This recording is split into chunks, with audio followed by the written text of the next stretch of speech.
A very good morning to you all. Welcome to Sunrise Daily. I'm Chamberlain also. Thank God it's Friday. I'm Kaido Kikele. Wow. Today was Monday. I'm Ayo Makinde. Welcome. After due consideration of the recommendations, Mr. President has approved the following. Maintaining the current phase of the national response to COVID-19 for another 4 weeks in line with the modifications reflected in the report, the 6th interim report we submitted, which the national coordinator will give you further details on. B, partnering with states and local governments to improve community sensitization and engagement to the COVID-19 response. And C, mandating state authorities and the Federal Capital Territory to enforce non-pharmaceutical guidelines, primarily the use of face masks in public appearances and places. D, encouraging state governments to collaborate with the local government authorities to intensify necessary measures such as contact tracing, grassroots mobilization, and risk communication. So there you go. The lockdown has been extended by 4 weeks. So it's still there, just in case you think that all is well. And then don't forget, they're also asking that there has to be that enforcement of wearing of face masks in public places. And this was the big deal when the announcement came through that schools were expected to open. That concern is still there. But, remember, worship centers, other public gatherings are easing up gradually. But then it's just a thin line between us getting it right and moving forward, and then compared to countries that are trying to reimpose the lockdown because of certain actions that were taken, they just let everything just, spoils the bean, as it were. But I don't know how easy it's going to be to enforce some of these things and ensure that people keep wearing these face masks in public. We do know that when they did ask public transportation to ensure they comply with the social distancing measure in those buses and wear the face mask, it was a challenge. But now, who knows? Yes, we've seen the cases, the recent cases, about 354 released by the NCDC. Well, some decline there, quite all right. But it does appear as though those who resign to fade that look, until that vaccine is out, they just can't breathe a sigh of relief yet. Yeah, I know a lot of people that heard the announcement and they thought, wait a minute. Which lockdown? We're still in lockdown? Yes, it's a lockdown. It's eased, definitely. But yes, we are still in some sense of lockdown, because a lockdown essentially means there are restrictions. You can't, carry on with life as you used to before COVID-19. And I think it's important for us not to forget where we're coming from, because it's been a journey, a long journey from late February, when we recorded the index case up till this moment. It's been a journey. And I recall I think it was end of March that the announcement was made that we're entering a lockdown for FCT, Lagos, Ogun for 2 weeks. It was extended, Kano was added for 2 weeks. It was extended by another 1 week, and 5 weeks in total. We went into that lockdown. Now, that was strict. That was the most, that was the strictest we had ever done up until that moment. And the next phase, it was eased. And that was the first phase of the ease that happened for, the usual 2 weeks. It was extended again. I think it was around June 1st. We entered this second, eased lockdown phase, which we're still in right now. And basically, this means that, well, it's not as bad or it's not as stringent as what we had originally. The curfew still exists from 10 p.m. to 4 a.m. All the bars and other places are closed. But don't forget, schools have resumed. Worship centers are back. Even banks can now expand to some extent. It's not full yet because we're still in some sense of lockdown. But don't forget also, international flights will be coming any moment from now. And I know a lot of people are excited about that, but I think based on what the PTF said, that this will be guided by science and data, our performance in this phase might really determine what will happen with international travel, train travel, and all that. But what's important is, don't let's forget where we were coming from. 131 cases at the end of March. Now we have over 45 1,000 cases, 950 fatalities. So it's been a journey, and I don't want us to drop the ball just yet. But those are discharging quite a number of people. Oh, yes. Above 35,000 Yes, I mean, that's nice. That is definitely We're getting something. something right. Excuse me. That is definitely something cheering. There is no doubt about it. It is very, very cheering. But you know, there is always the responsibility of government at various levels. But then there is also the responsibility that we as a people have. You know, you talked about spacing people in buses, and that is a challenge. That was a challenge, still is a challenge. Right, this morning on my way to work, I happened to ride behind a bus, a minibus, and of course they were supposed to carry 3 people at the most on the back row. The normal number of people that is supposed to be on that back row are 4. They were supposed to carry 2, max 3. They had 5 people on that back row. And I was like, and the first thing naturally that came to my mind was, don't these people even have any idea what is going on? did you flag them at, stop, don't do that? They were in front of me. And of course, it was dark, and so I really couldn't, do much about that one. And that's just one example of several that you would see. The people in public transport that will have that will be able to effect any of that will be in the official buses, like in Lagos, like the LAC bus, and the rest of them like that, and all those regulated, transport services and stuff. Others, hardly. And this concern we have raised over and over again. I've had reason to, go. I had reason to go out of state at the beginning, even before the lockdown. People were asked, be conscious of this thing. There was no such thing, But then this phase of lockdown, it is interesting because organizations have been, have had to scrutinize the people that even come to the office, such that I even heard that in a particular organization, before you go to the office, you have to book appointments to go to your own office to get something done in the office where you work, and many of us seem to take it for granted that, look, what are we talking about now? These things happen, but let's not take it for granted. We have a responsibility. Washing of hands, all those non-pharmaceutical things are really easy. And it's also sad and unfortunate that many people don't even believe that this thing is true, is real. It still exists, that many people still don't believe. We had that interview with the governor of River State earlier in the week, who was saying that at some point they had to, of course, the markets are on lockdown, and guess what? People find time between 2 a.m. and 5 a.m. to go to the markets. That only says something. There is either a distrust or people don't even believe that these things do exist. But it'll be much, much worse if we have to go back to a lockdown. Nobody wants that. Absolutely. So the little that we can do, let's just do. Because this thing, with the decline in the figures that we are seeing, it means that we have a relatively, safe hang of it. But we have to sustain it, even just for a little bit more. We need to sustain it, So these things are really, really important. Let's play our own role, because government will only have to do its own. Okay, so we'll be back in a moment and take you through how the dailies are reflecting what's going on. Don't go away.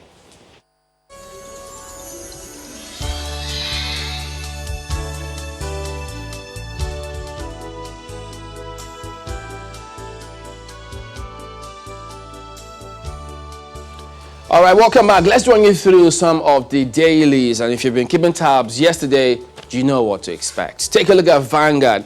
Tension as 24 Edo House members fight for control. Police, other security men invade Edo Assembly Complex in the morning. 17 lawmakers impeach Speaker, Deputy. Edoro emerges new Speaker. He's a joker. Speaker Okiye will resist attempt to take over Assembly, Obaseki. Security agents take over House as renovation begins. PDP, APC exchange words. Edoro, 16 lawmakers visit police. Events in Edo threaten order, says Atiku. Almost as if I've heard the whole headline for the daily. These are just riders to the main story. So that's how much of a handful it was yesterday, and perhaps still will be as we progress. But don't forget the one we highlighted in our opening sequence. Just right beneath this lead story, COVID-19, Lagos records 76 new infections as confirmed cases rise to 45,244, but FCT did record 78 in the same vein, so just so you know. But unfortunately, you see this one, 20 killed, houses burnt in fresh southern Kaduna attacks. Okay. You wonder what's happening. Why do these things keep going on? And then, for the riders, and they don't help matters in any way. Kermin Masara, Apia Shium, Takmawai in Zangon Kataf LGA attacked. LG chairman gathers corpses from villages. Buhari asks security chiefs to be decisive. Well, many want to see a lot more action. Action perhaps will always speak louder than words, more so in this context, one reckons. So, there's still that fuel price. Marketers bemoan confusion, accuse FG of price disparity. What's going on? We need some sanity and order in this regard. It appears as though this may just be free for all, and who do you hold to account? Okay, look at this at the bottom strip. NDDC probe, PDP reps. I'll go again. NDDC probe, PDP reps caucus accuses Badger of cover-up. 6.25 billion naira COVID-19 palliative fund not embezzled. That's ascribed to the NDDC. I'm just go to the back page and look at Vanguard Sports. Now, Champions League is back as Madrid face top hurdle against Man City. Yep. Zidane, Guardiola in ego clash. Ego clash? It's football. That's all what happened at the end of the day. I think they'll put this aside and see if Madrid can overturn, the 2-1 deficit. So it will be interesting, given Madrid's form recently. Post-COVID form. Yeah, post-COVID form. They're champions, by the way. Yeah. They bounced back. They weren't leading at the time, but now they bounced back. They've got it. So some spring in their steps, but City not doing bad, if you ask me. Well, next up is Nigerian Tribune for you this morning, and the big story.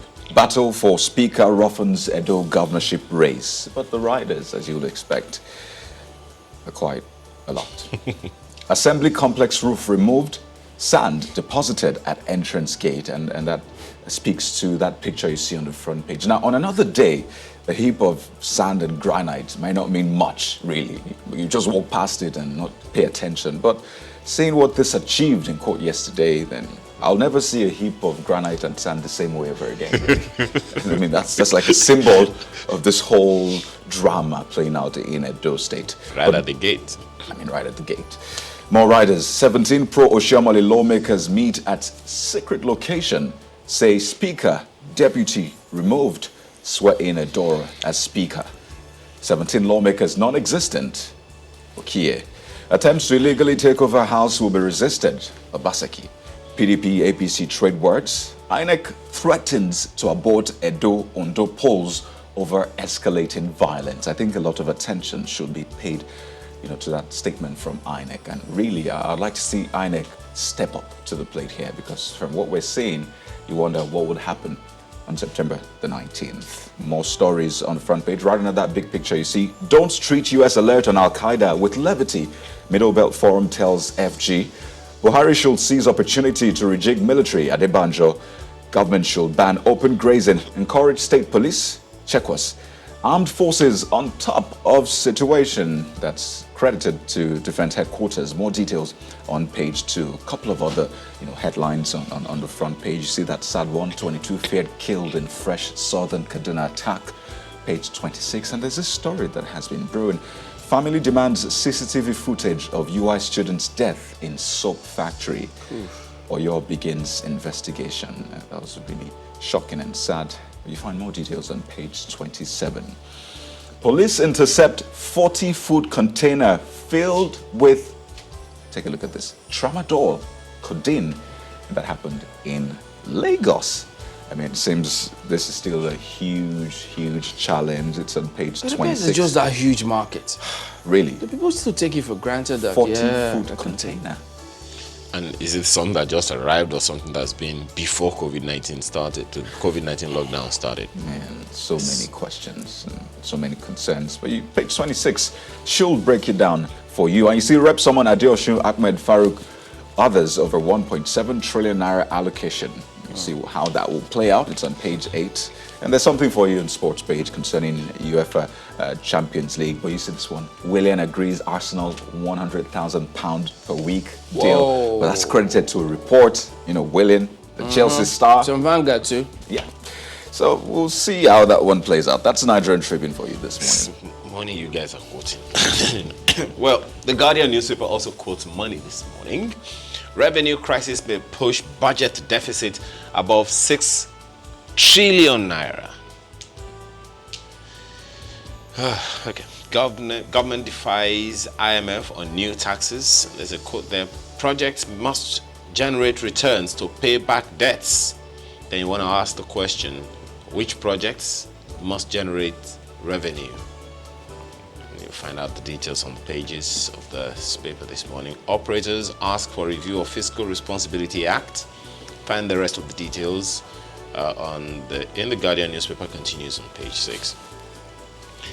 Anarchy looms in Edo. That's Guardian newspaper's perspective to all that's been happening. APC PDP in war of words as police occupy assembly complex. Crisis portends grave danger. Atiku warns. INEC threatens sanctions. CUPP says Nigeria sliding back to 1983. That's not something you want to hear. Well, there are some stories in those boxes you see there. 22 killed in fresh Kaduna attack. Banks owe telecoms operators 17 billion naira in USSD charges. And that story is on page 3. Buhari extends COVID-19 ease lockdown by 4 weeks. It's on page 3. And COVID begins 23 billion naira disbursements. Disbursements of what? Find the story on page 8 of the Guardian newspaper today. Okay. So we're not forgetting, let's start bringing Markway as well. Good morning, Markway. Good morning, guys. Good morning, Chamberlain. Let's quickly see what's in for you. You see right there, we are aware of Al-Qaeda threats. Military tells United States, says Nigerian troops will sustain onslaughts on terrorists. Again, PNB tasks security agencies on comprehensive measures. Those are the stories they have for you this morning on the front page. Edo crisis deepens as factional speaker emerges. Security operatives barricade assembly. PDP kicks as Ize hails choice of Edoro. Many voters will be disenfranchised in September 19 poll. That's according to INEC.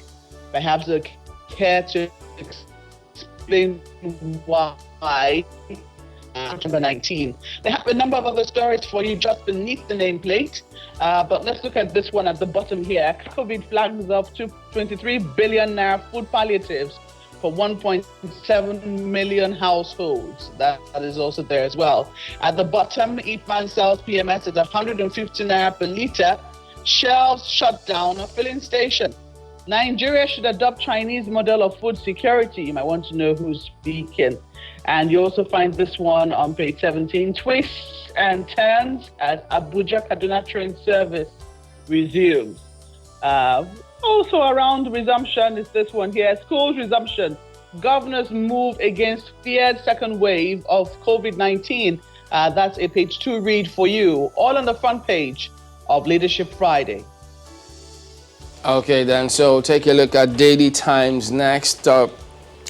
Revamp refineries. PIB to regulate petrol pump price. Man demands. This is the big one you find right there on the front page here today. Well, they also do have some other issues. They pick up on insecurity. Al-Qaeda, ISIS, U.S. warning, just piece of advice. Military affirms. There you go. And then they have something about the economy as well. Chinese loans merely 11.28% of external debt by March. Federal government clarifies. This says merely, okay? But you know, the wordings of some of those contracts and those contractual agreements are of equal concern, if not a lot more concern, perhaps. I don't think there might be merely in the light of what people have heard, hence that feeds all of those commentary and impressions that they have of it. So they might just do well to let them know, whichever way they deem fit to let them know.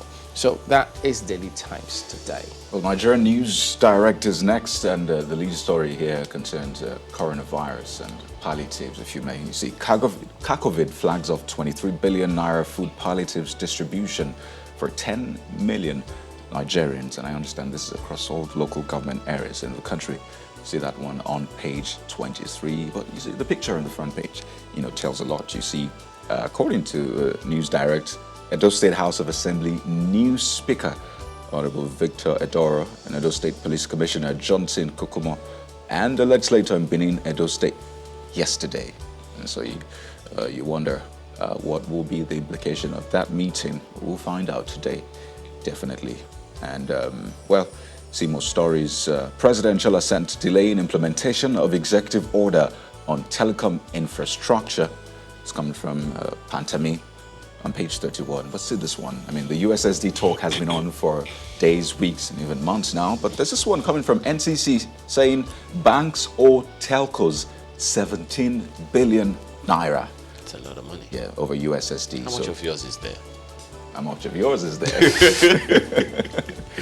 It's quite, it's been a lot really in the recent weeks about the USSD. We'll see how banks respond and what the resolution will be over this one. A couple of more stories. WAEC debunks fire outbreak at Abuja head office. You understand they're preparing for examinations, so we don't want to see anything like that. It's on page 21. A couple of other stories, but you see, concerning the petrol price, Ipman says market forces should determine fuel pump price and not PPPRA. Is that why we've not really heard from PPPRA? Then what then would the functions of PPPRA be? Is the law going to be adjusted to the effect? Big questions there. And you also wonder, because you hear subsidy has not entirely been removed, it has entirely been removed. You see, there will be some regulation. It's still unclear, honestly, how we'll proceed. But that's what we have for you on Nigerian News Direct's front page this morning. The Daily Trust newspaper is interested in security this morning. 33 killed in fresh Southern Kaduna attacks. Seems to be some disparity in those figures. One paper said 20, one said 22, and this one is saying 33. Well, you may want to read the story to find out the really authentic ones. Gunmen kill 4 in Bayelsa Church. Katsina youths protest insecurity. 19 states in Nigeria unsafe. UK tells nationals. And you also see there, we are aware of Al-Qaeda infiltration. That's the defense headquarters saying that. Of course, you see some charts on the front page there. You want to find out what all of that is about on the inside pages this morning. Right under the nameplate, COVID-19, how ATMs pose risk to bank customers. You may need to do that, to take a look at that story if it is of interest. You, of course, many people use ATMs. I understand that there are some 40-something million bank accounts. Consequently, a significant number of them will have ATM cards.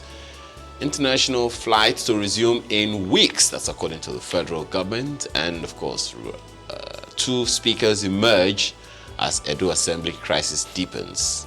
I'm actually waiting, and many people are, to see how this is going to play out. But that can't be right. There can't be 2 speakers, but it's happened in 1 or 2 other states before now. I'm just waiting to see how this is going there's to a play constitution.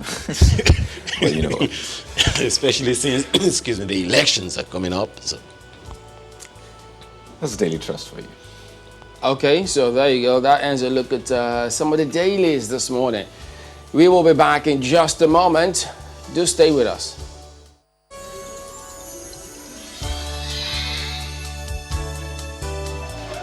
The crisis rocking the Edo State House of Assembly is clearly far from over. Few hours after the dramatic closure of the Assembly complex for renovation, 3 members of the Assembly and the 14 lawmakers-elect gather for a sitting at a different location in Benin City.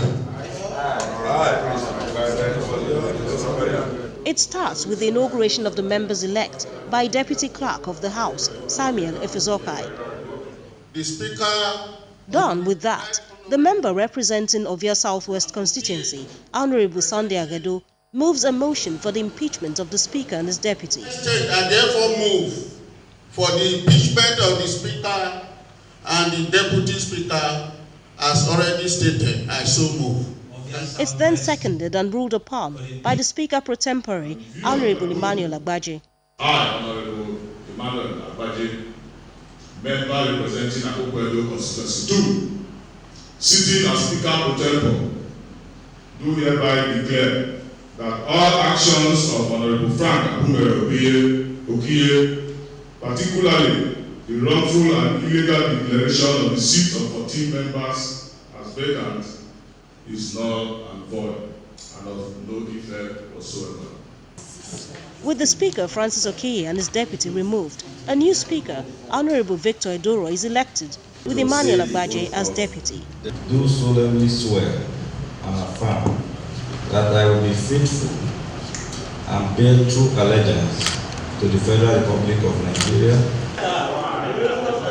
The new Speaker assumes his new role, and in that capacity asks the police to help put in place a peaceful atmosphere where lawmakers can effectively perform their functions. I hereby call on the City of Edo State to make sure that the Edo State Assembly complex is free of hoodlums tomorrow morning, because we are going to be going there to sit. The sitting is then adjourned till Friday the 7th of August, with the legislators hoping to return to the Assembly complex for its next session.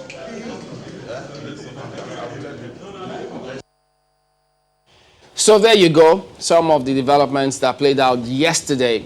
But that wasn't all, because after that, the governor did address the state, and here is part of what he said. I want to salute the resolve of all well-meaning Edo people in standing up to thwart the evil plans of these undemocratic elements, who are bent on perpetrating an assault on our democracy by the purported inauguration in a private residence. These events portend great danger to the safety and security of our polity. It had all the hallmarks of an attempted coup d'etat. The people of Edo State rose as one to prevent the desecration of our democracy. It is, however, worrisome that certain persons are willing to plunge the society into avoidable anarchy and conflict just to satisfy their illegitimate objectives. These acts are tantamount to treason, contrary to the provisions of the Nigerian Constitution. Be rest assured, dear people of Edo State, that our government will take necessary steps to defend the rule of law and democratic ideals. Any person or group of persons who set out to test our will in this regard will meet with the full wrath of the law. So there you go, the perspective of the governor. But let's bring in Honorable Victor Edoro. He joins us this morning on the program. Good morning, and thank you for joining us today.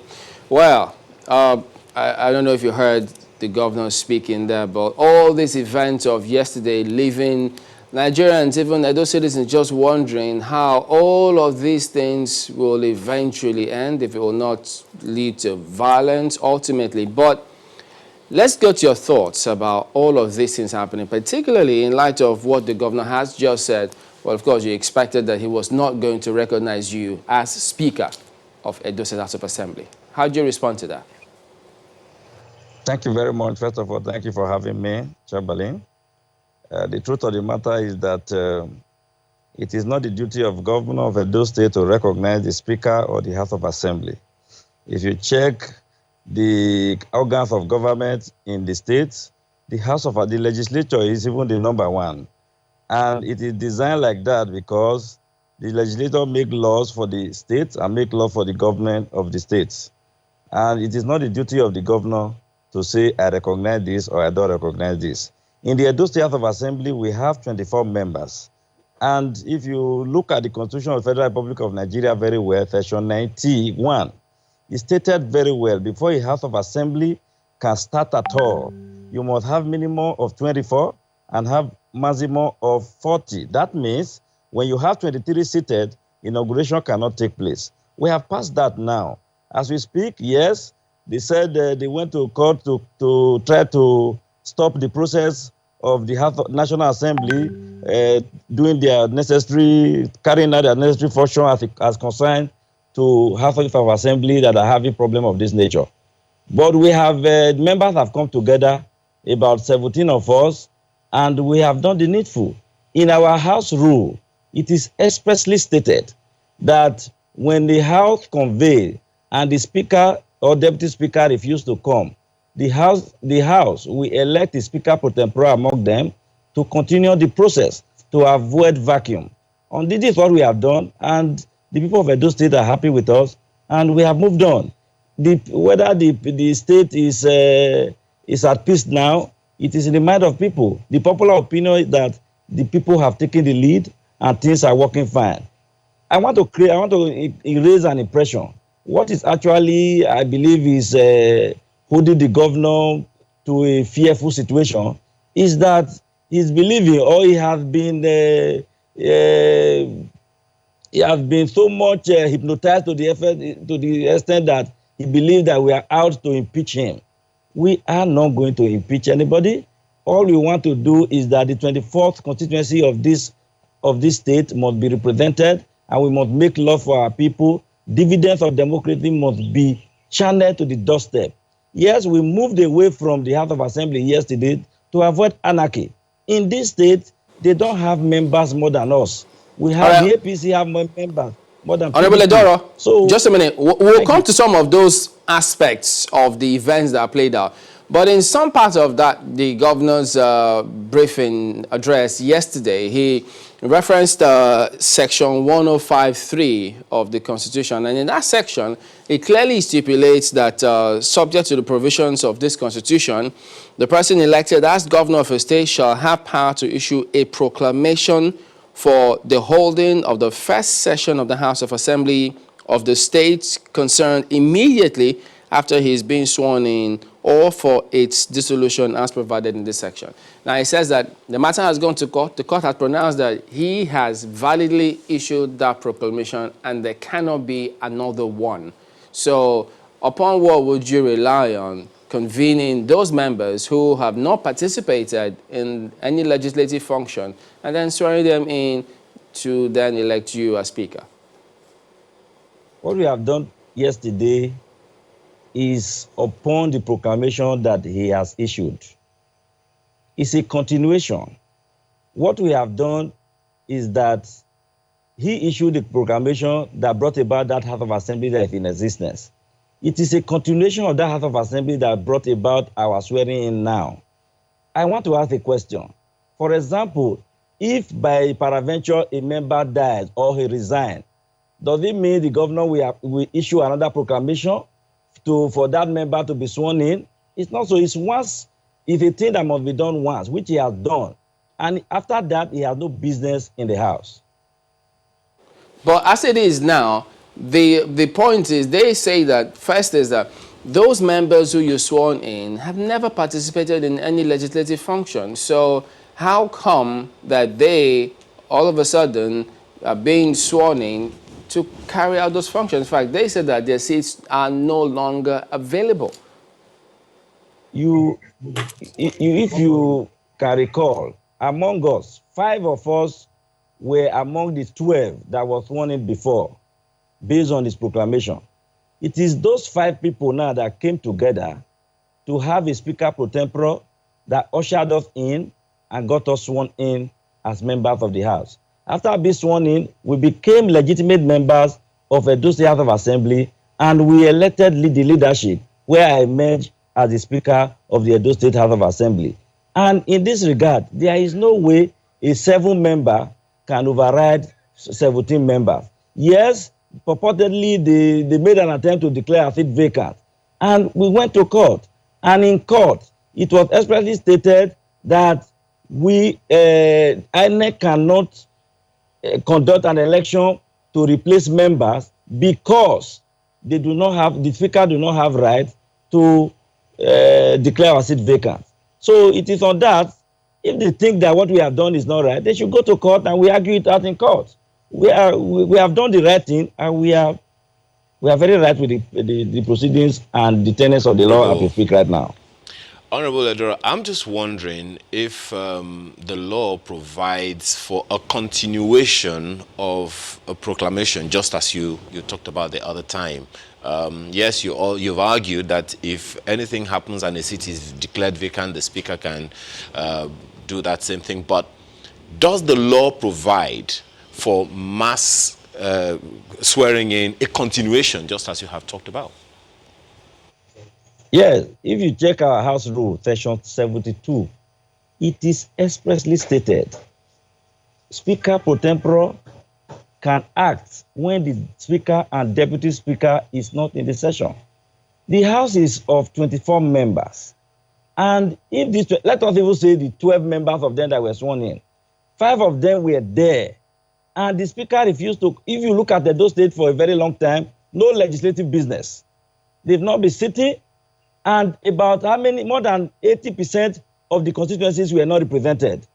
Out of them, about 3 of them left there, 5 of them left them to come and say, yes, what is happening in those states is not a thing that must continue. We must do the right thing. And if you don't know, the Attorney General of this country, a man who is saddled with the responsibility of interpreting the laws of this land, wrote a position on this paper, empowering the IG and the DGSS to create a conducive atmosphere for us to sit, because Section 91, Section 90, Section 101, 103, and 109 must be fulfilled. That's why we did what we did, and we are perfectly on course. Okay. Well, yeah, okay, go ahead. Just to be clear, you know, from the visuals that have been going around as to the proceedings that took place yesterday, the picture of the mace that was showed, one wonders, where was that mace gotten from? Is that the mace that is used for proceedings or another mace? Because we understand that the presence of a mace, the right mace, you know, gives credence to any proceedings of the House. If you ask Speaker after speakers of the Edo State House of Assembly, you will know that, and if you look at your videos, you will know that that maze is the real maze of the Edo State House of Assembly, the silver maze. And that is our maze. Those workers are our workers. And what we have done, it is not the House that make Edo State House of Assembly. It is the members who represent constituencies that make up House of Assembly. It is not the House. It's the content of the House. You mean if the governor decides to block the gate and decides to be bringing granite on the day where we want to sit, you mean we should not sit? Or are you saying that we should encourage anarchy? I must tell you, the Commissioner of Police and the Director of SSS, they commended us yesterday. They said they have never seen wonderful people like us. If we want, as 17 members, we can overtake and overrun 7 members every time. We decided to say for the peace of the state, because the election that is forthcoming is a thing that we must win, and we will win it without working so hard. So we don't want anything that will disturb it. What I can see they are saying, they are doing, they want a situation whereby a state of anarchy will be seen in Edo, an election will be postponed, a lot of things will be happening, they will continue to hold sway to government. But they are failing to understand that the Constitution is sacrosanct, and the governor, there is no way the governor can exceed November 12th. And I kept reiterating, he should not be afraid. We are ready to work with him. We'll give him quality legislation, a very compassionate arrangement that will make him happy and deliver the dividend of democracy within the remaining few months. Of course, he knows very well that he can't win an election, but he should quietly work, arrange himself, and prepare for a better future for himself. But aside that, Edo people have decided he is not fit to be our governor, and he should pack his load and go. But I will do that by September 19. Very clear. Okay, let's bring in Adaze Nwata. He is the Public Affairs Advisor to Governor Obaseki. He's also a lawyer. Well, good morning and thank you for joining us today. Well, you heard Honorable Edoro there saying, first, he's the Speaker. He's been elected by the majority of the members, and that you don't have anything to worry about the governor, that he will cooperate, give you quality legislation, and ensure things work well. It's quite unfortunate that we find ourselves in what can best be described as a banana republic. Nollywood has never had this. It's unfortunate for individuals whose seats have been declared vacant. A matter that is in court, they went to court to seek judicial interpretation of their vacant seats, only for us to hear that they met at the residence of the APC, the embattled APC candidate, Ize Yamu. They assumed a retired deputy clerk from retirement. The man's face is not shown in that viral video. They went to the premises of the Edo State House of Assembly. The symbol of the authority of that house at the roof, they removed it, or they even went as far as bringing one from Imo. They could not do that. They imported a mace from Imo with the assistance of the Supreme Court approved governor of that state. And unfortunately, when you look at the chronicle of events, there was a judgment of the Federal High Court, that is the South-South, vacation judge, gave a judgment on the proclamation, that the proclamation was properly done, that nobody should interfere with that proclamation that was issued. My question now is, on what authority was that house conveyed?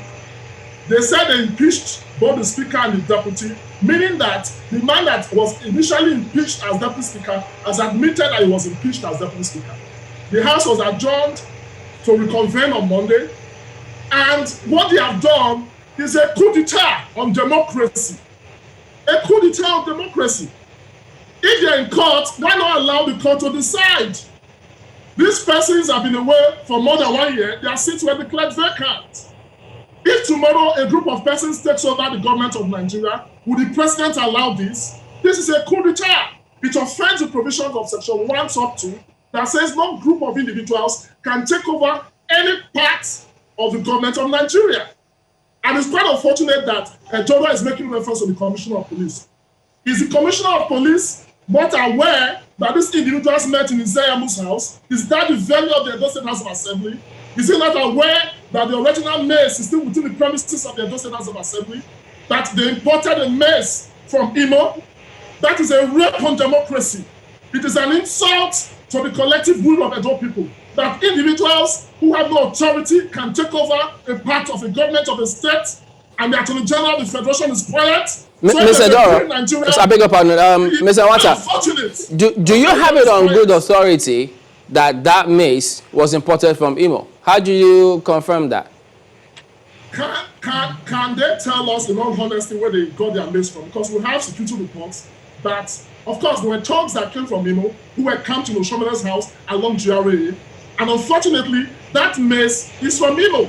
The Edo State House of Assembly has its mace. And they said they broke into the premises to collect the mace. The answer is no. So where did they get that mace from?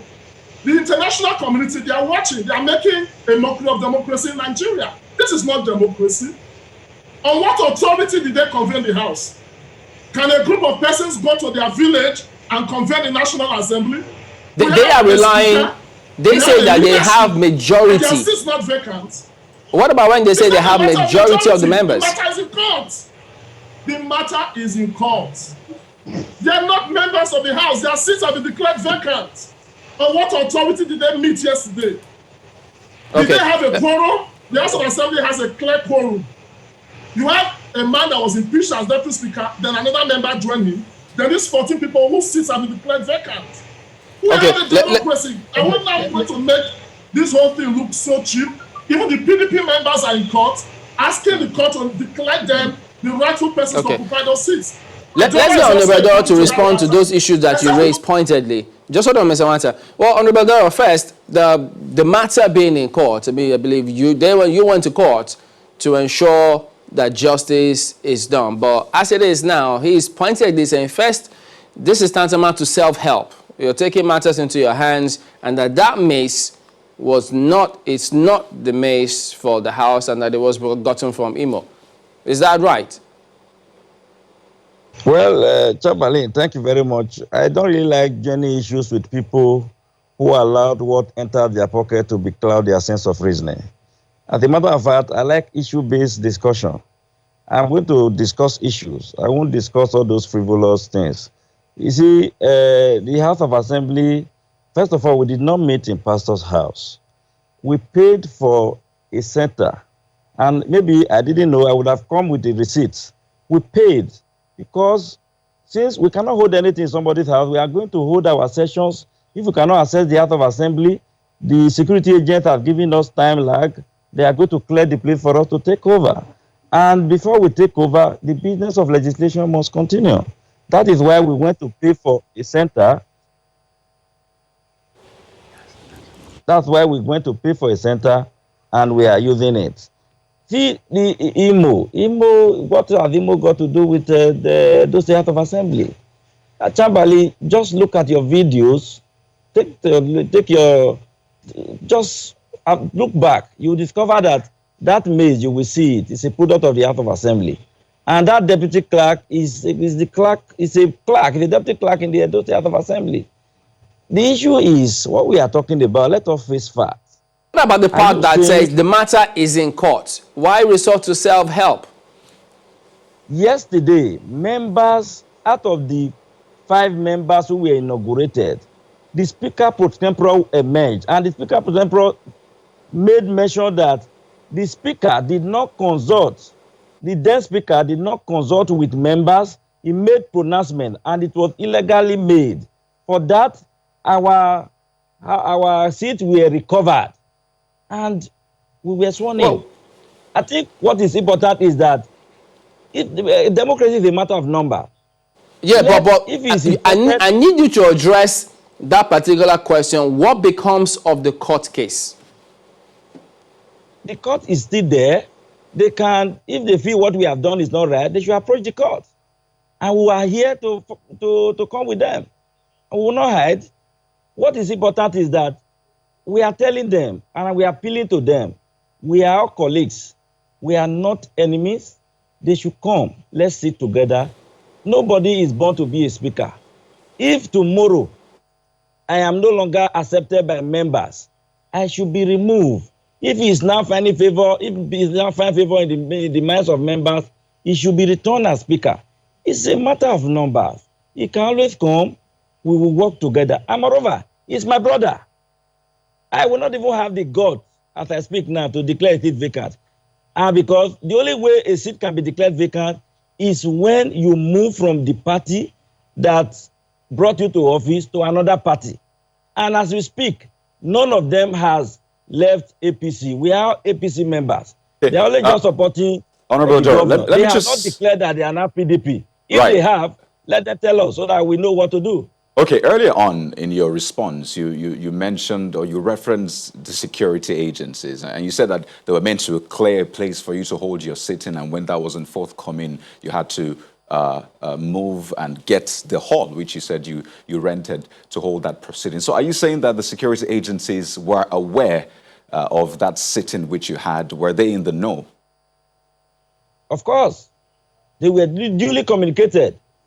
And you see what the governor and the deputy did yesterday, they did have people who are preaching that people are bringing hoodlum to the state. You can see them yesterday by themselves. They walked to the House of Assembly with talks.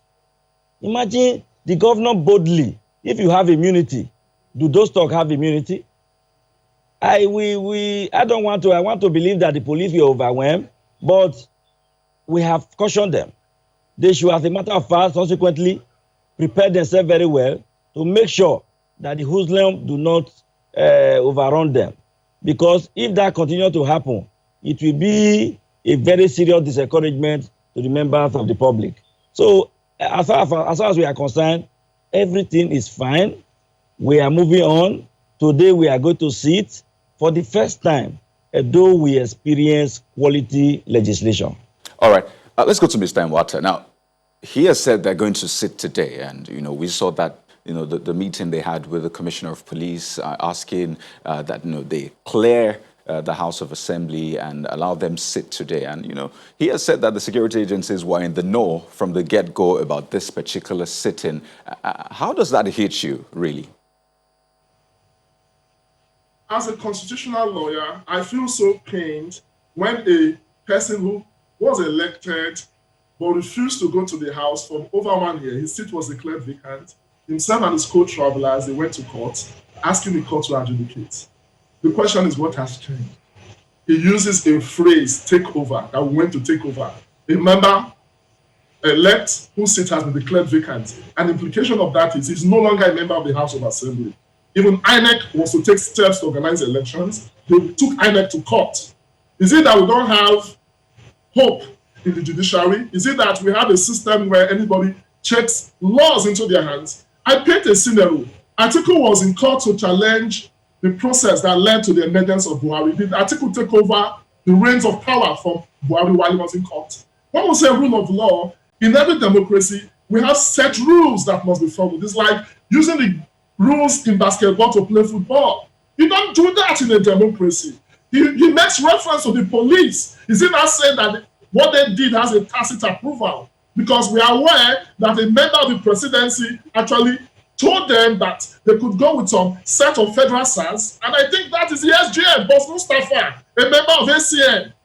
That is what they are doing, is the internal crisis of the APC that they have now taken into the politics of Edo State, into the peace of Edo State. In a democracy, it is not allowed. Once you're in court, you allow the court to decide. For them to have come in the manner they did yesterday, they could not gain entrance to the House. They now went to a private residence. With his own mouth, he has said that they rented a hall. Though we know that it was in Israel's house, but for them to have rented a hall, it means that they don't even have the authority to do what they are doing. For you to have the sitting of the House, there must be a resolution. So what authority? That's the question. We don't want a situation where this thing repeats at the National Assembly, where a group of persons come to say they are not the National Assembly of Nigeria. It means that will be the end of democracy in Nigeria. If the Attorney General of the Federation keeps quiet on this, you can be sure that democracy is dead in Nigeria. But you also heard him say, Mr. Iwata, you also heard him say that 5 of the members of the House that were hitherto, sworn in are part of the people in this new group of people. As a matter of fact, he also said, just one moment. He also said that the Speaker Extempore was one of those people who were, sworn in at the time, and consequently, that one made the declaration and said that the Speaker, at that time, did not do the proper thing, and that is what he had come to do. Let me tell you exactly what transpired. A day before that invasion, that's the day before yesterday, the Deputy Speaker was impeached, right? And he was one of those persons who have been coming for sittings that made the number 10. Himself and one other fellow, Musa Okumbo, left the group of 10. So you had just 2 members joining the 14 whose seats were declared vacant. So those 2 members they are referring to were the 2 members that were originally inaugurated, whose seats were declared vacant. Those 2 persons are in court over their seats that are vacant. So can 2 persons whose seats are vacant constitute part of the Edo State House of Assembly? The answer is no. So these people are just trying to be fraudulent with figures. And at the end of the day, they have a matter in court. What happens to the matter in court? Can everybody in Nigeria who has a matter in court now resort to self-help? The answer is no, because it was a former Chief Justice of Nigeria, Fatai Atanda Williams, that said, in a situation where the rule of law is jettisoned, anarchy becomes the sole beneficiary. So it means that a man can come tomorrow to Sadebi Avenue and say he's the governor of Edo State. Okay. And that is what the government should condemn. The government of Nigeria must condemn this brazen attack on democracy. All right. Otherwise, we'll be setting a precedent for lawlessness. Let me bring in Honorable Edoro here. Just hang on a minute. So, Honorable Edoro, if you take a look at Section 108, subsection 3 of the 1999 Constitution, it clearly states that nothing in this section shall empower anybody who is not a member of the State House of Assembly to be entitled to participate in House proceedings or vote in the House session. Now, doesn't this mean that those original 5 members have no legal right to allow members whose seats have been declared vacant to participate in this in that proceedings. Yeah, thank you very much. You see, I don't think that my brother has the facts. And from his statement, they are not even consistent. You see, I can name the members who were formally inaugurated and who were in the sitting with us. The Speaker pro tempore, which he failed to mention, Honorable Emmanuel Agbaje, was he not member of the 10? Honorable Uyi Ikosweyi, was he not member of the 12 inaugurated? Honorable Kaka Eric, was he not member of the 12 that was inaugurated? 5 members out of the 12 inaugurated, which out of their illegality is even a quorum for sitting. They sat. They corrected the statement. The Speaker pro tempore was elected, and our seats were recovered. We were sworn in. I do not even know what they are talking about. If you check the court, you can recall that Honorable Kiye, the former speaker, once said he did not declare the seat of 14 members vacant, that he only declared the seat of those 2 members who refused to come to sitting vacant. And if you have them in another forum, they will say 14. They are not even consistent. And in court, the matter is there and the court is still there. If you feel what we have done... Isn't it the same thing that is applying here? Because if you went to court to determine or your content, you want to determine some of these issues that you highlighted here. So to that extent, those members of which the reason why you went to court, if the court has not dispensed with that case, how then are they allowed to participate in the event that occurred? Evil courts gives room for settlement outside courts. If you are going to Lagos, for instance, you decide to follow west, and it's shorter, the bearing is in the north, and you take bearing and get to Lagos. What is important if you are in Lagos? As we speak now, members that we took to court, you can recall even the case we have in court, the person that instituted the case against us, Honorable Yekini Diaye, the deputy speaker then, is part of us. That means the case they even have in court is dead on arrival. And I'm sure Yekini will go and withdraw that case, and we will have no case in court. So I feel... Okay, so the case has not been withdrawn. The case is dead on arrival. It's dead on arrival. If somebody who took a case to court is now against the case in court, is the case not dead? I mean, from my understanding, Honorable Edor, you need to approach the court to withdraw that case before the case becomes dead, because you approach the courts initially to say, well, I have a case and I need you to look into it. So how is the case dead on arrival? Are you saying the court is aware of this? I will have it on a good footing that the case has been withdrawn. Now, your Order 72 was talking, if you could reference it, it's talking about it empowers the House and the Speaker pro tempore to... No, it empowers the House to elect a Speaker pro tempore in the absence of the Speaker and Deputy Speaker. And so the question will then be, they wonder if this was complied with, and upon which ruling, or where did this meeting, how is it continuing? Was it adjourned? How did this continue? Who issued notice of this meeting? So processes here, they say this is clearly an abuse of proceedings. Mr. Chebali, am I not on channels now? Am I not on channels? Am I in your station right now? I'm in my house, and I'm in channels talking to the world. That is how the parliamentary arrangement is. It is the constituents of the assembly that makes assembly, not the buildings. If the buildings are destroyed, do you mean the legislation for Edo State will not continue? It will continue. You said something about section 72, removal of speaker and deputy speaker. In subsection 2A, it says if it is the speaker and his deputy that are being accused, a speaker pro tempore should be appointed. That is exactly what happened. Nothing less. QAD. No, there are conditions precede certain conditions definitely will precede these actions.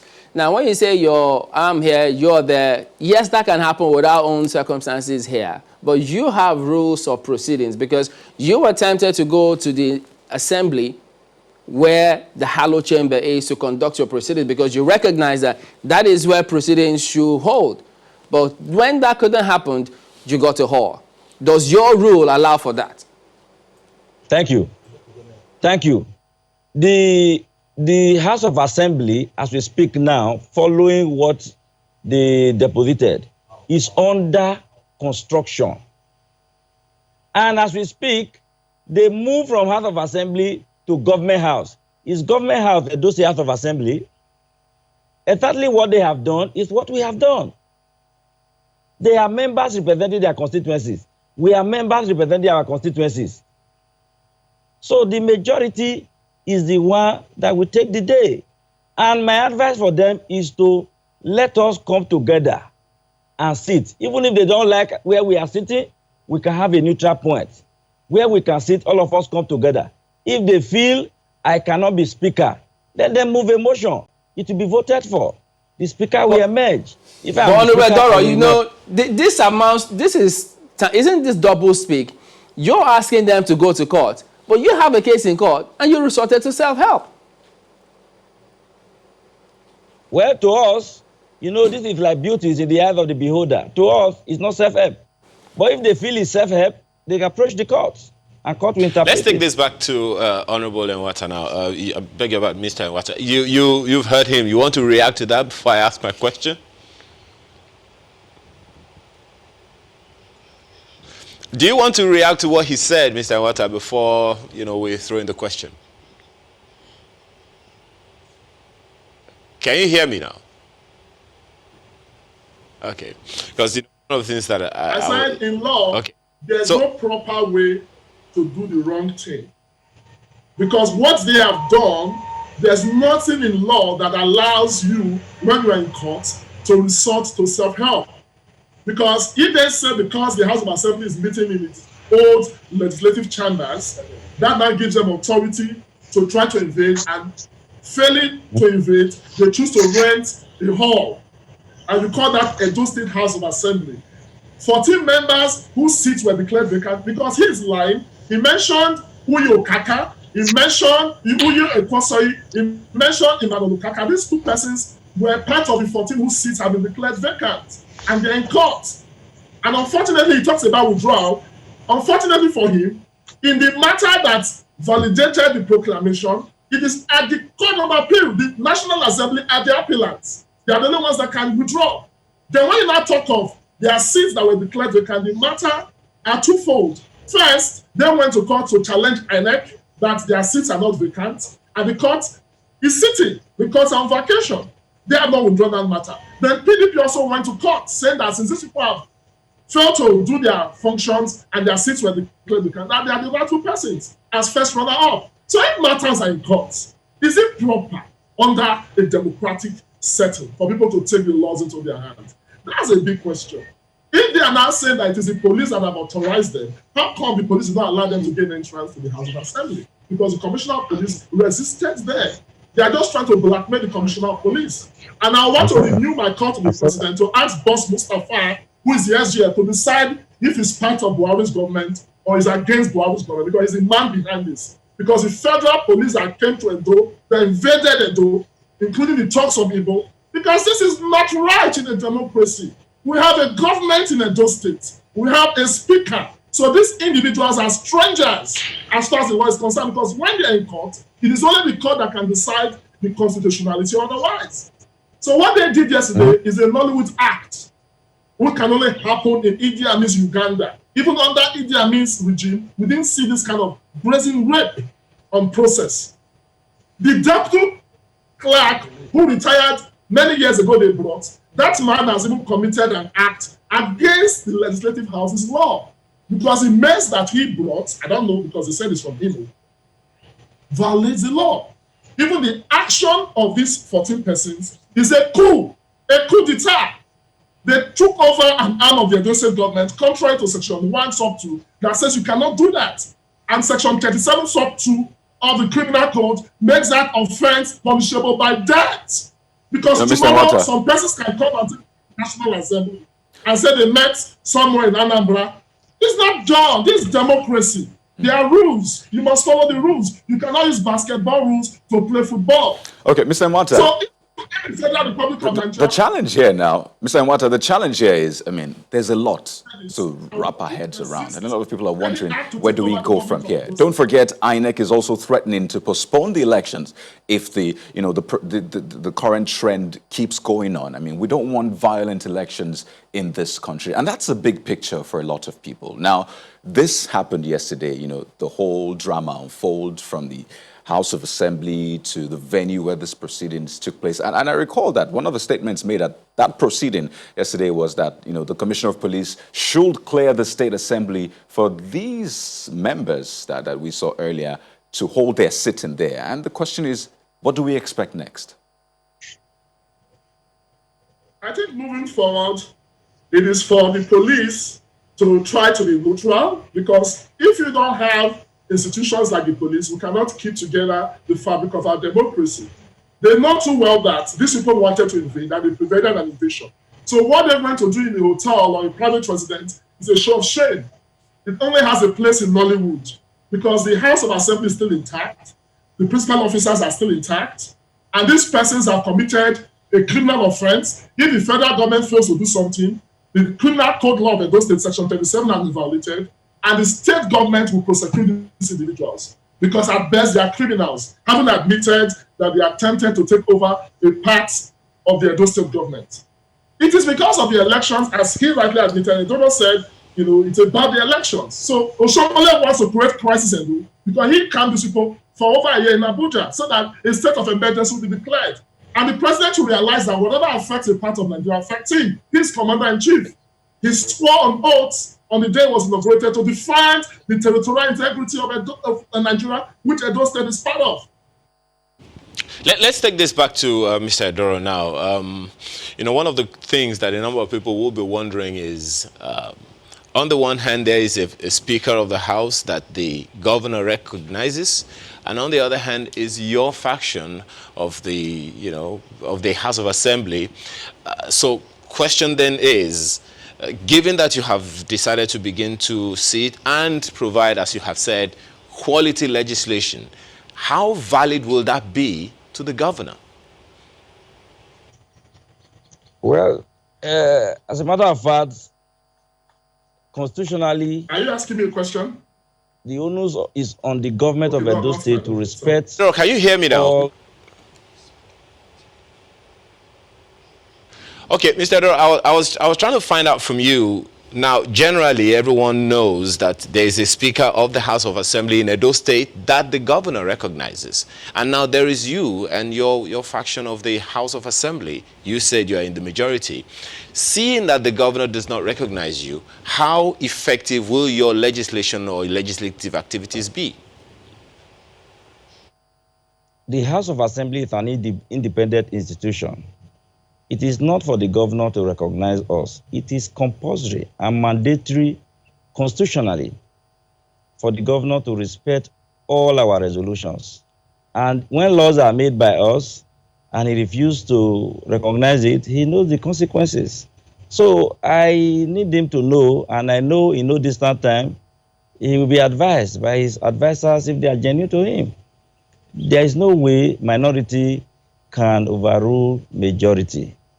We are all members of Edo State House of Assembly, and it will interest you to know, me that is talking to you now, I'm really surprised. The governor by himself gave me ticket to contest for House of Assembly.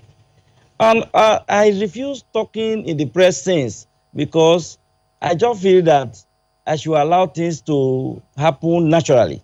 You see, the truth is that they have been lying on Comrade Governor, or the former governor of Edo State, Comrade Adam Soshomole. Adam Soshomole never participated in the selection of members to go to House of Assembly during the electoral process. I was given ticket because I was contesting for House of Rep. They called me. The text I sent to the governor thanking him is still there. They told me to step down. I stepped down. They gave me this ticket. People were already contesting. They gave me this ticket on the platter of gold. All the members in Edo Central, the governor gave. All the members in Edo North, Edo South, the governor gave. I am surprised. After giving us tickets, before you know it, he started calling us his enemy. I think the major problem, the common denominator in this crisis, is the deputy governor, who happens to be my friend formally. He's the one that is just hypnotizing the governor, and I am sorry. Let's wind down this. Honorable Adoro, just one thing before we go. Now, there are those who believe that when you have a case in court and then you go ahead and carry out these actions, that is a violation of the principle of lex pendis. And they think that this is an overreach and that the courts will frown at this. What's your response before we go? If that is true, who is saddled with the responsibility of, explaining that or determining the fact of that matter? Is it not the same court? That's why I said, if you feel from our own sense of judgment, we believe what we have done is the right thing to be done. If you have a case in court and the person you have a case with, like Yekini Diare, have come, we have settled, and they have recovered. They said the statement they made on behalf of the House of Assembly is rescinded, and as such, we are back. Our seat is not declared vacant. We have been sworn in. We are members of the House of Assembly, just as they are members. All right, Honorable Adora. Just as we went to another place to have our sitting. So they are in government house. The government house now is the House of Assembly. All right. We do thank you very much for your thoughts, but we wonder where next you is sitting, if you have any sitting, because if the Assembly is not functioning at the moment, one wonders. But we do thank you. But Mr. Nwata, if you could just give us your quick concluding thoughts on what next for the government. Yes. It's hard because it's a very funny trend in our democracy, which, of course, Nigerians have risen with unison to condemn. Because of the elections in Edo, they want a state of emergency to be declared. That is the machinations of Boss Mustafa, who is supposed to be the secretary to the government of the Federation. Oshomole, who wants to control the House of Assembly, but failed. And as we move into this election, the president must activate his powers as commander-in-chief. Edo should not be thrown into a war zone. Edo has been peaceful, and I know this election will go on as planned. They know they will not win the election. That's why they are creating crisis. He has admitted that they are in court, but in one breath, he has admitted that he said they have decided to take the laws into their hands. Okay, Mr. Daze, we need to go. All right, we do thank you very much indeed. Adaze Nwata is a public affairs advisor to Governor Obaseki. He's also a lawyer. We also did speak with Honorable Victor Odora, who says he is elected Speaker of the Edo State House of Assembly. I would thank both of them for talking to us this morning.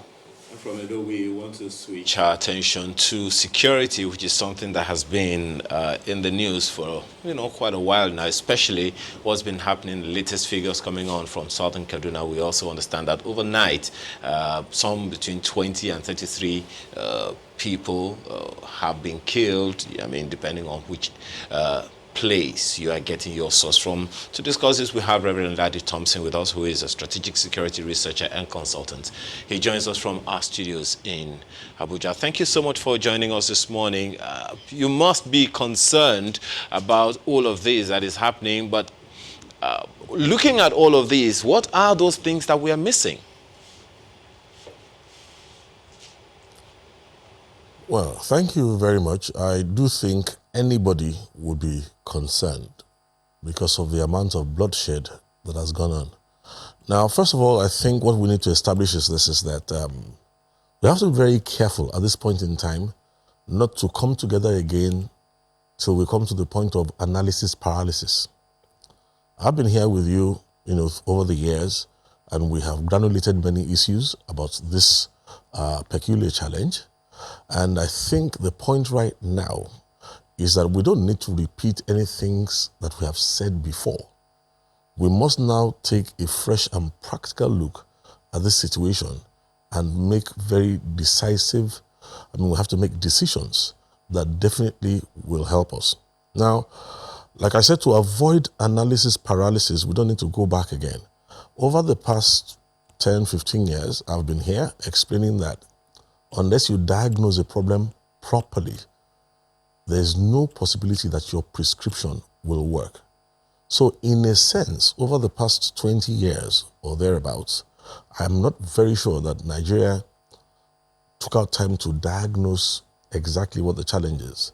Because if we look at these things from the perspective of a proper diagnosis, what is happening till right now and all that is still part of the expected narrative.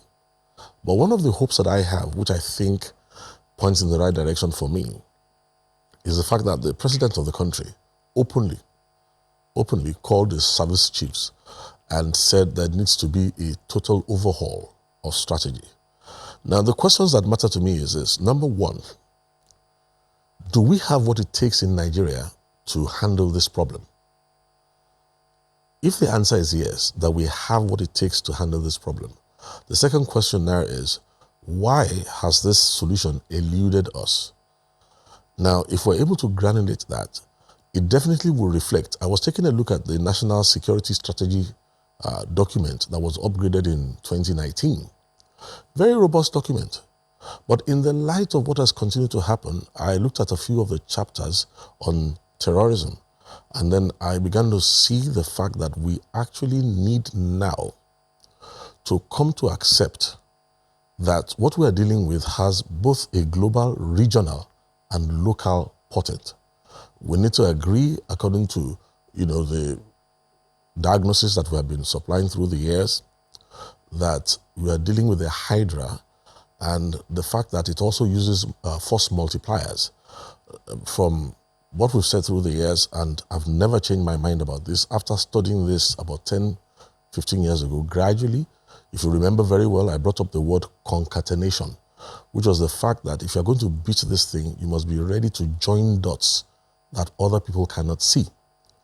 Now, I believe we're at that Reverend Thompson, right just one moment, Reverend Thompson. Reverend Thompson, just one moment to take up one or two messages. There are so many things you've said already that we need to expatiate a little more on. Stay with us.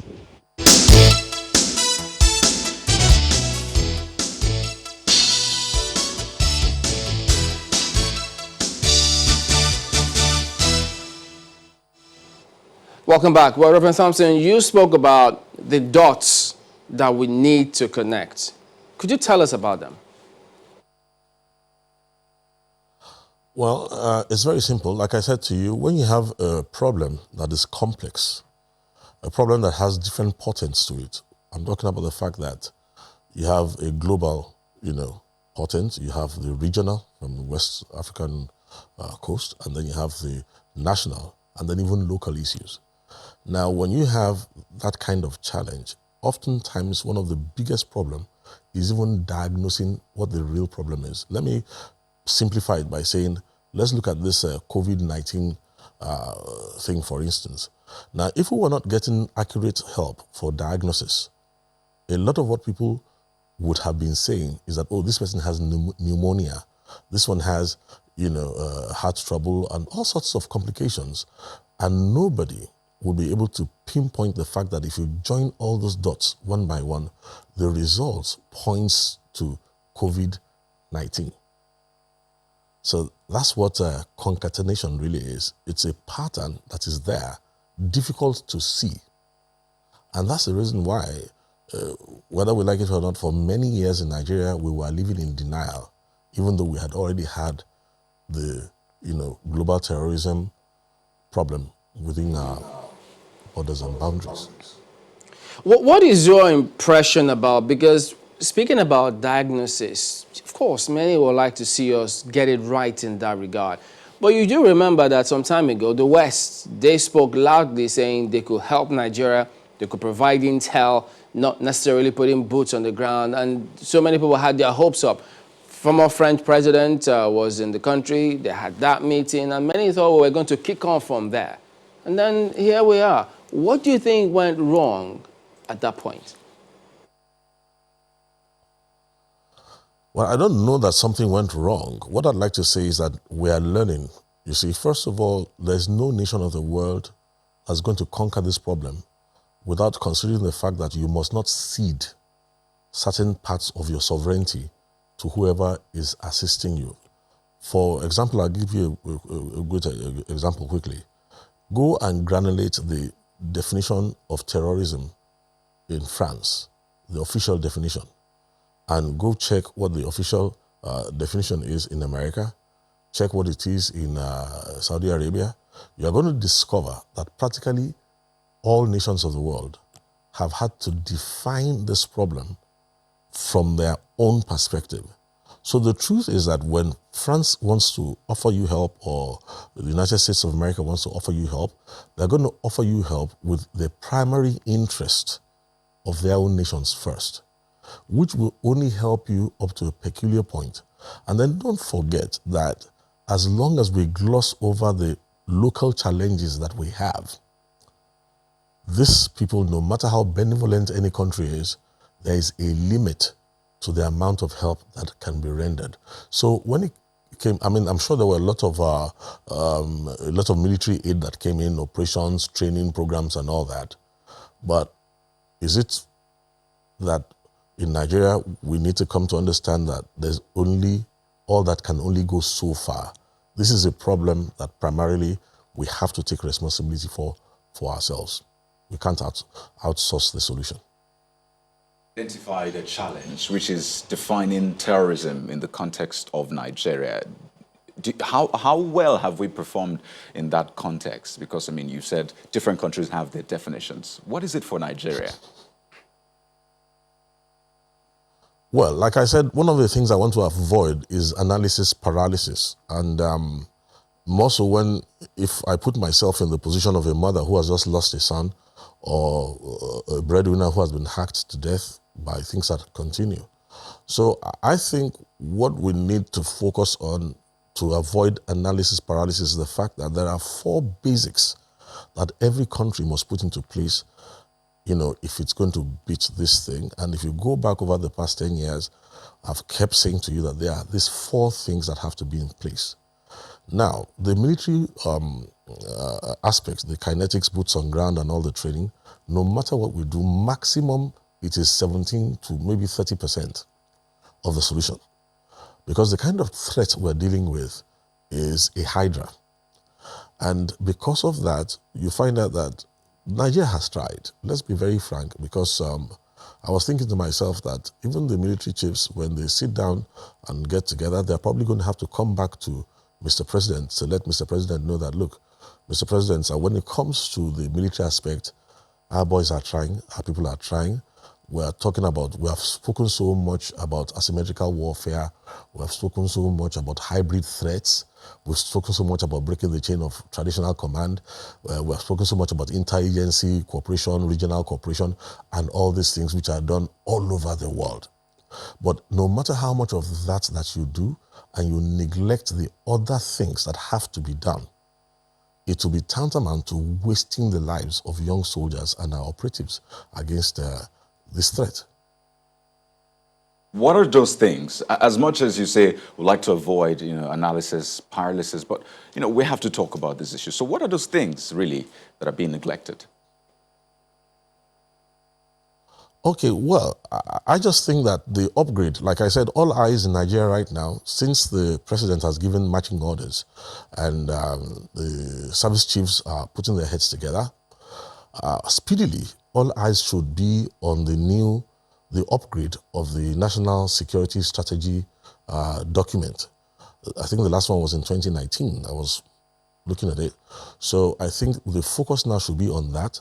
And when I was going through it, let me be very practical. There are 3 other things apart from the military aspect that I think we have to now, some of them are already in that document, but they have to be emphasized more and granulated for us to have plans. Number 1, we have already spoken about the military. So number 2, we must remember that the architecture of thought of this peculiar threat is different.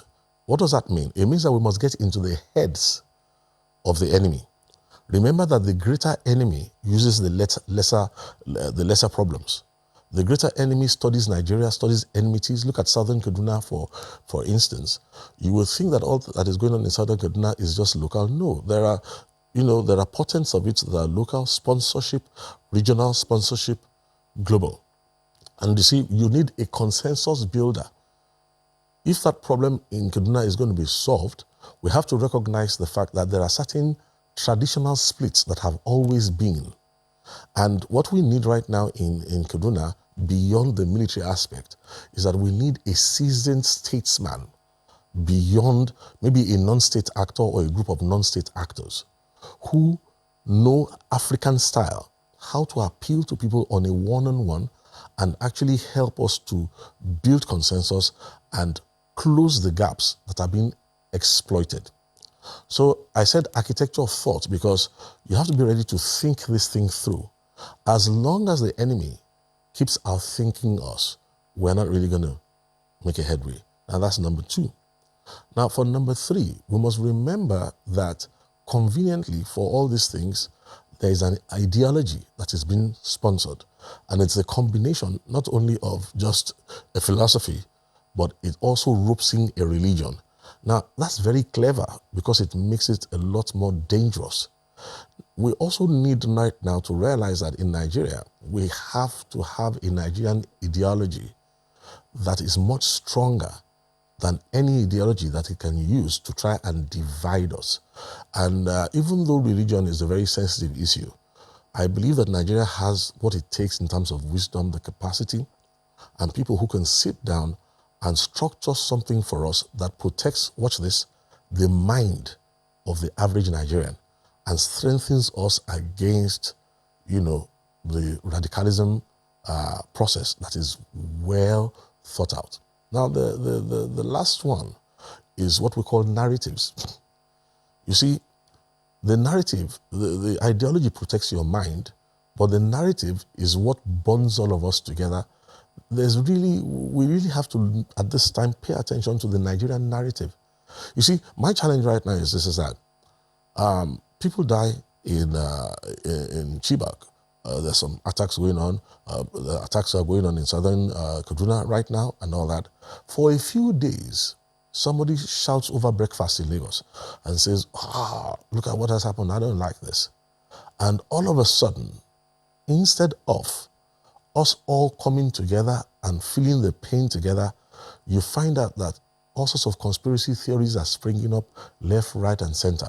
The only way we can handle that is to have narratives. We have to create our own proper narratives, national narratives that, enhance the bonding to such a degree that everybody is ready to stand for the unity, the future, the peace, and the progress of this country. As long as those narratives are still not injected into this picture, a lot of confusion is going on. And as we speak right now, there are a lot of people who are good-minded, good-hearted, who would like to do something, but who are not necessarily well informed. And at the end of the day, even their good intentions, in some cases, are going to make matters worse. Mark what I'm saying. So this responsibility is something that we cannot shirk at all, and it has to come from the federal government level. First of all, giving guidelines, non-state actors to be a part of the process. Now, that confusion pervades a lot because, so many people who we've spoken to, even off the camera, are equally dumbfounded at all of what is going on. But as our security architecture is presently constituted, can we achieve much? Well, I did say to you that what matters to me the most is that does Nigeria have what it takes to handle this issue? And the answer to me is a resounding yes. So what I would rather look at, in terms of this is that we need to come to a place where we ask the right questions. And what you have asked is one of the right questions. But in asking that questions, it must be towards an objective. I have already said to you that there are 4 things that have to be in place. And frankly speaking, if we carry out studies, you check anywhere in the world, look over this issue, you will find out that there may be more, but without those 4 basics, we will not win this war on the long run. So I believe that we have what it takes, and if the media continues to ask the right questions and continues to probe and push, we definitely will get to a point where the security, the architecture of our security will be just right. And by the way, if it was perfect, the president would not have spoken up, spoken to the NSA and to the service chiefs to make sure that they upgrade it. Well, one of the things that concerns a number of people is what you said the other time about our local, the local solutions that we're providing for it. Are those ones, what you talked about in those 4 elements, are those the local interventions that you said we have been sidestepping, or there are others? I think you have a point there, but I think the major issue is this, is that some of the local solutions could be useful if they are integrated into the overall national plan properly. But you see, when the local solutions, are preferred and they're not, properly meshed into the, the overarching strategy, then oftentimes they are misunderstood and oftentimes they can be abused. Those who also say that the challenges of security that we are having are products of something. For instance, some have adduced economic reasons, economic downturns or unemployment, for example, as one of the reasons why, people take undue advantage and unleash mayhem here and there. Yes, you are right in a sense, but you also have to understand that you cannot look at this problem in 2 dimensions. You must look at it in 3D. What we're dealing with is opportunistic. What do we mean by opportunistic? If it comes to Nigeria and finds out that your GDP is not impressive, it finds out that your unemployment is high, what happens is that the terror intelligence always works that into their own narrative. And when they work into their own narrative, they're going to find a way to use it to support the goal towards which they are headed.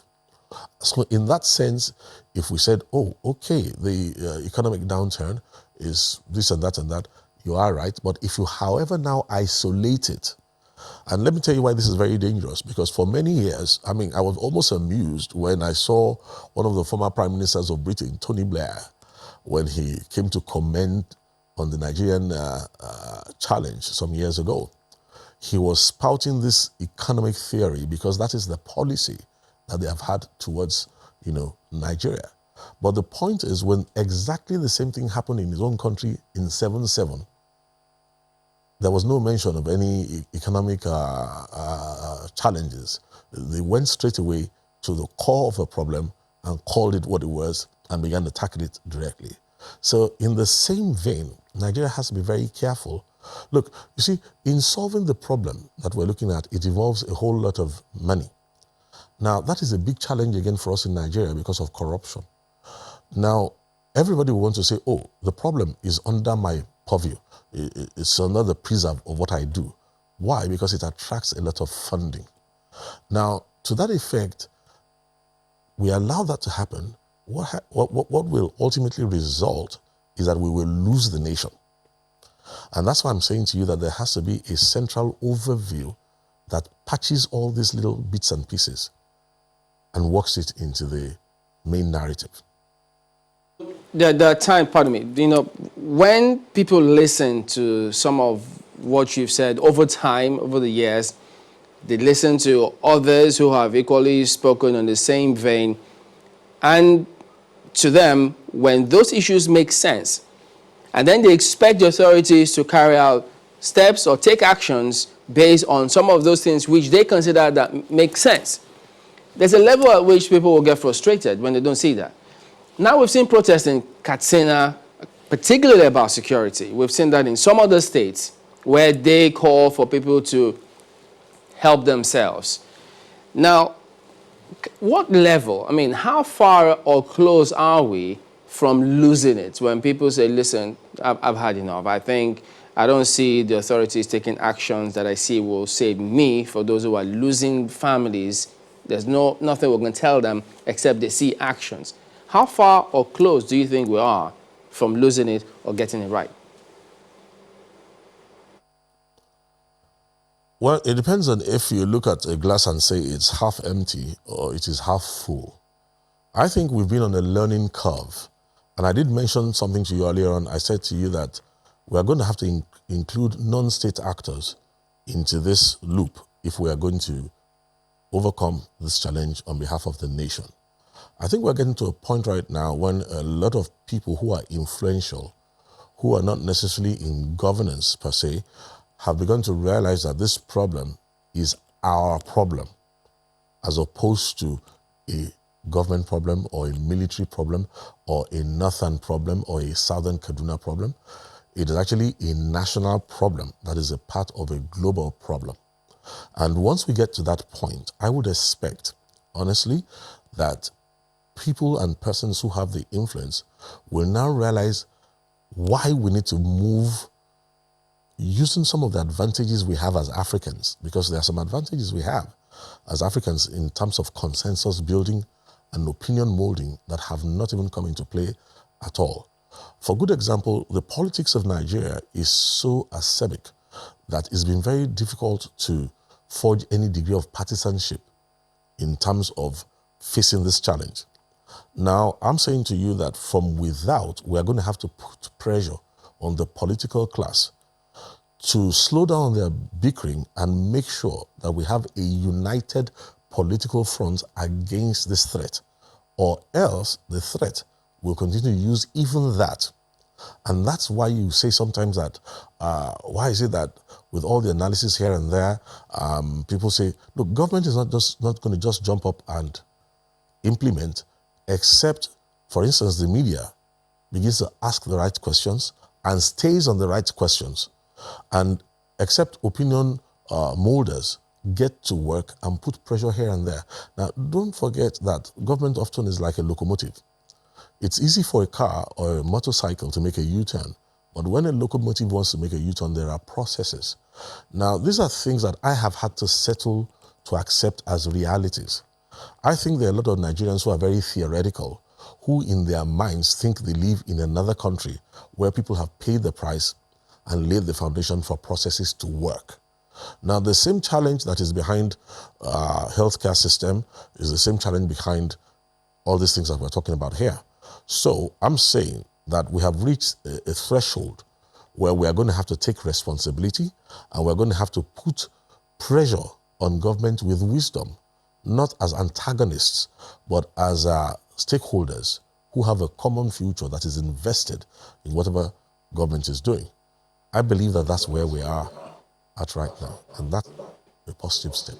Now, interestingly, when you talk about coming together, having non-state actors, a few days ago, the coalition of northern groups came together and they met with leaders of region, southern Kaduna to be specific, leaders and indigents, and they came up with a communique. And I recall during that meeting, one of the speakers was saying, he would have preferred if this were armed robbery, because at least there would be some motive, according to him, rather than having senseless killings. And for him, he didn't quite understand why you would have killings. I mean, what was the motive? Is it to feed yourself? It didn't make sense to him. And you've talked about us, beefing up ourselves, our resolve, our actions and all. But you also talked about the architecture of thought of the enemy. And it begs the question, what is really at stake here in southern Kaduna specifically that we have these series of attacks? Because I think it's also important, like you said, to understand the architecture of thought of the enemy.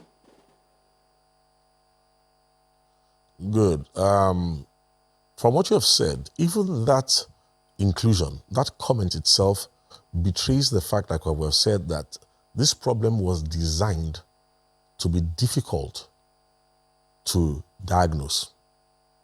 It was designed specifically to be just that. It was designed in such a way that people often get bewildered. Some say it's political, some say no, it's ethnic, some say it's religious, some say no, it's financial, some say it's economic. And like I said, I don't want analysis paralysis, because we've been through all this many years. And the point now is that now people are going to have to understand that it's a composite. It is that and more than that, and not only that. I mean, look at that comment that came out in the communique, if I can quote you. It betrays the fact that the coming together is yet to realize that you are dealing with a global problem that has a national, regional, and local application. Now, if we understood that, let me put it in a way that, let me break it down, for the layman. I think it was Alfred Nietzsche who said that when somebody watches somebody who is dancing and the person who is observing the dancer cannot hear the music, it looks to the observer that the dancer is not quite all right, is maybe insane. But if he were to listen to the music, he would now be able to understand that all the twists and turns and jacks are syncopated to that music. Now, it's the same thing with this particular problem. It was well designed. And once Nigeria is able to come to the point where we all agree that this is what this is, all of a sudden, we don't want anybody to call those killings senseless anymore. They are not senseless. They are deliberate.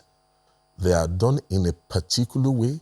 And they're not only that, they are designed in such a way that force multipliers help them to even achieve the agenda even further, as long as the people refuse to recognize the root causes, which actually is supremacist behind this whole thing. So really, it is not financial, it is not religious, it is not economic, it is not those bits and parts. It only exploits all that. It is ready to divide a household, it is ready to divide a state. And if, for instance, a state unfortunately has somebody who is not a bridge builder at the helm of affairs, it now makes this matter worse. For I'll say to you that Kaduna State, for instance, we have to be extra careful, because those who are in authority in Kaduna State have to be very sensitive to realize that they have to build bridges and make sure that the people are still talking, bonding, coming together so that the problem can be solved.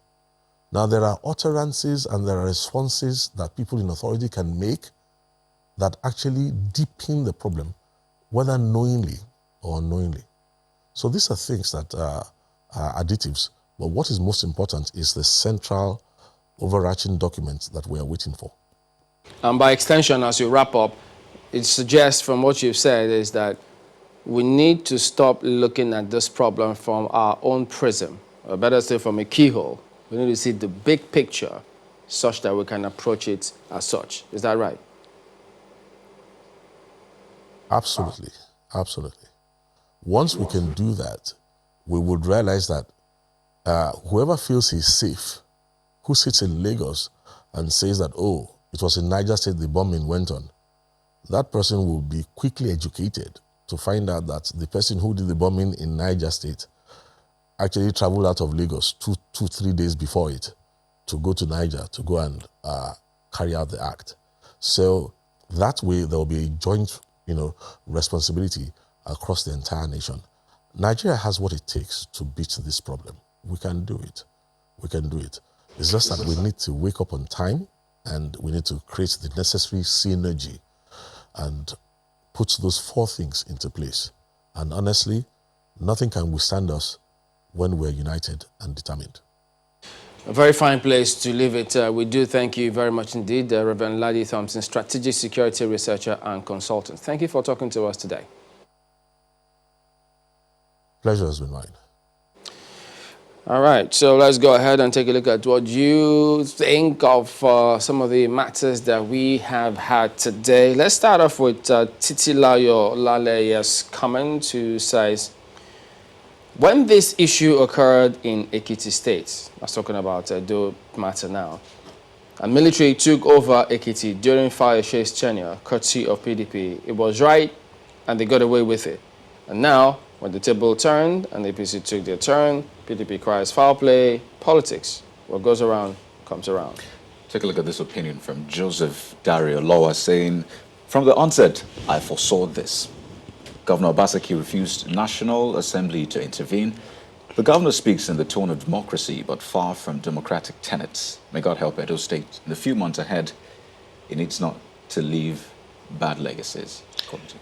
Ty David writes, what is going on in Edo State is so pathetic. Our politicians are so selfish, putting the lives and the resources of Edo people in danger. My heart is bleeding seeing people destroying number 2 building in Edo State just for selfish interests. Okay, Omo Benji says, Mr. Factional Speaker is just beating around the bush. A simple answer to meeting requirements is still unanswered. Well, speaking of answering or unanswering, there's this question from Charles C.O. Emose saying, please ask Mr. Nwata on what or whose authority were the seats of those legislators declared vacant. Were they not all elected just like the governor? I can't ask him now. He's gone. I know. So that's unanswered for now. Well, Victor says... his namesake. Yeah, well, your namesakes. Talking from both sides of his mouth. One mouth says, we will give him good legislation. The other side says, he's not fit to be governor, so he must pack himself and go. And then, stuff. Okay, you've got Wale Uche, who says, the Edo Assembly crisis is an avoidable one. The governor has refused to explore the peaceful means of resolving the crisis. A section of the state have not been represented since their purported proclamation. Well, in case you missed our conversation with Reverend Thompson, this next tweet tries to give you a summary of some of the points that were raised, and it's from at IPEMS, saying, Reverend Thompson is calling for a conceptual understanding of Nigeria's security challenges. This is a valid point. A bottom-up approach is necessary to complement other solutions, he says. So there you go. Those are some of what you think. Hey, we appreciate this stuff. So we don't mind you keeping them pouring in. But that is the show today. We thank you all for watching. We'll see you next week. I'm Chamberlain Uso. I'm Kayode Kikiolu. And I'm Ayo Makinde. Do keep safe.